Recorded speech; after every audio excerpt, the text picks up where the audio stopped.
Hello, Philippines. Good morning. Nandito na ako sa Pilipinas. After 5 years na nasa abroad, nandito na po ako ngayon. So, yung gusto ko lang po iparating sa ating Department of Labor, sa OWA, POAEA, na sana ay tutukan nila yung Middle East, lalo na yung Saudi, na sana magkaroon ng day off ang mga katulong. Kawawa naman po kasi, trabaho ng trabaho, mabigat ang trabaho, halos more than 8 hours ang trabaho. Pag minalas-malas ay konti na lang ang tulog nila. Puro trabaho, wala pong day off. So, yung day off kasi kahit sa isang buwan man lang sana magkaroon ng day off isang araw para naman makapahinga ang katawan nila. Kasi kawawa talaga, as in, kawawa ang mga katawan ng mga syagala. Yun po kasi yun po yung dapat natutukan ng gobyerno natin, ng Department of Labor, OWA, at saka yung lahat ng concern na about sa mga DH ng Middle East at saka lalo na Saudi. Kasi talagang sobrang nakakapagod ang trabaho doon. So, ang ating mga OFW na nandun, mga syagala, nagtitiis sila kasi nandun na sila eh. So, ano pang gagawin nila? So, kailangan magtiis, tapusin ang kontrata. Isa pa rin, yung isang problema dyan, yung nag-extend, hindi naman kasi dapat na i-honor yung extend na yan. Bakit kamo?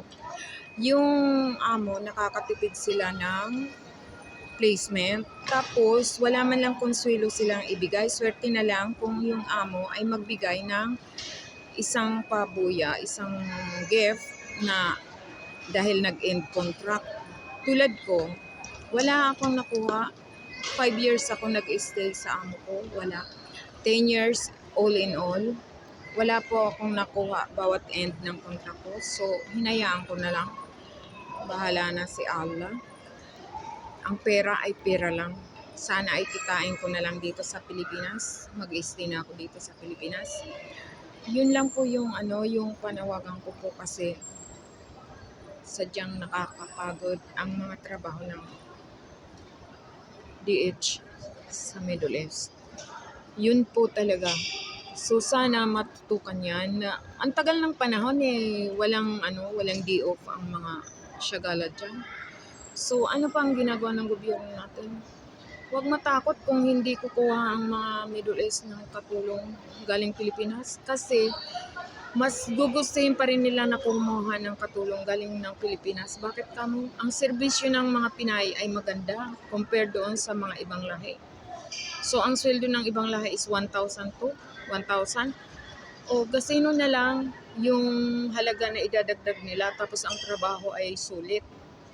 Oo, yung mga DH, mga syagala, bawing-bawi sila sa pagod. Isa pa rin yan sa mga problema ng natin kasi yung agency, ang laki ng ibinabayad ng mga employers. So, ang nangyayari pagdating sa ibang bansa, sa Saudi lalo na, babawiin nila yung perang inilabas nila. So, papagurin ng husto yung DH, yung syagala. So, trabaho dito, trabaho doon. Halos ayaw nila pahingahin kasi ang laki daw ng placement. So, yun. Yun talaga, binabawi nila sa ganon. Isa pa yung malaki daw ang sweldo, kesyo-kesyo. Pero maswerte naman yung ibang mga syagala na maganda ang napupuntahang mga employer. Be thankful din yung mga syagala na ganon.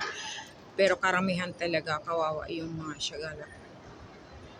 Pagod, halos ayaw pahingahin, kulang sa tulog, nagtitiis dahil nandun na sila. So sana mabigyan ng aksyon ang gobyerno natin. Bigyan ng aksyon. Sir Raffy Tulfo, sana ay maasikaso ninyo yung ganito na kahit isang araw lang sa isang buwan, marami nagde-demand na ganyan kaso walang walang aksyon eh. Parang hindi yata nakakarating sa kagawaran. So, sana naman bigyan ng aksyon. Kawawa naman, mga Syagala. Yun lang po. Syagala, bigyan ng day off. Isang araw, kahit isang araw sa isang buwan. Isang na yon, malaking pahinga na yon para sa isang katawan na napapagod sa loob ng 2 years. Tapos may extension pa kung nagkataon. Nag-extend pa, pina-extend. Or nagustuhan din ng Syagala na mag-extend dahil walang naipon. So, kawawa. So, sana magkaroon ng action. Sir Raffy Tulfo, bigyan niyo po sana ng action na magkaroon ng day off ang mga Syagala sa Middle East, lalo na sa Saudi. Thank you po.